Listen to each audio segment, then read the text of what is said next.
Je dis ceci, en résumé, je dis, le véritable nom de Dieu, c'est le Seigneur Jésus-Christ. C'est pourquoi Jésus a dit, je suis venu dans le nom de mon Père. Il était venu dans le nom du Père, dans le nom de mon Père. Il était venu dans le nom de son Père. Le nom de son Père, c'était Jésus, Christ là, le Ouin. Le Seigneur le Seigneur de tous les seigneurs, le Sauveur qui sauve.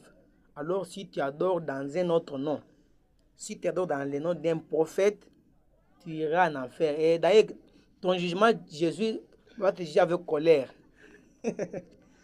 Je dis bien, si tu adores un autre nom, à part le nom de Jésus-Christ dans ce monde entier ici, parce que celui qui a créé le monde entier, c'est Jésus-Christ.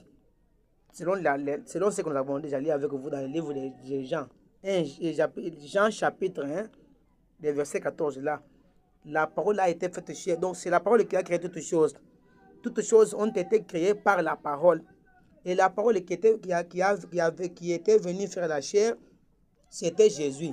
C'est pourquoi Jean a rendu témoignage. Lisez dans le livre de Jean, Jean chapitre 1. Commencez, mais moi je suis surtout au verset 14 là, ou jusqu'au verset 15, où Jean dit que Jésus était avant lui.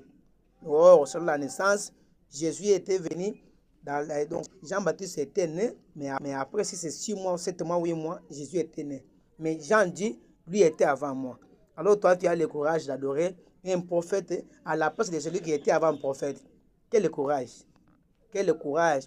Tu adores une idole qui a été taillée par l'arbre qui a été créé par un créateur. Dieu a créé l'arbre. Toi, tu adores l'arbre. Tu es insensé. Tu es insensé. Est-ce que ton jugement, Dieu peut même rire, peut même sourire? Ton jugement sera, quand Dieu va te regarder que tu adores une créature, il va dire que toi, au lieu de te juger, Dieu peut te taper. Allez, va en enfer, même sans un mot.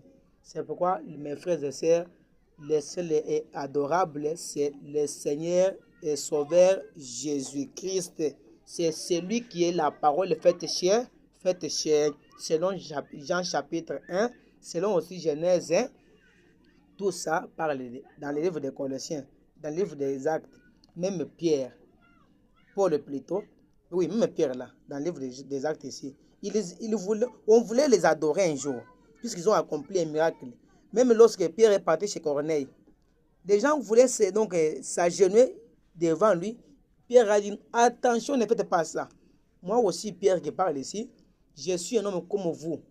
Celui qu'on doit adorer, c'est Jésus qui lui a annoncé. Maintenant, toi, tu as le courage d'être adoré, tu dis que non, il n'y a pas un problème. Attention, adorez Jésus. Que Dieu vous bénisse.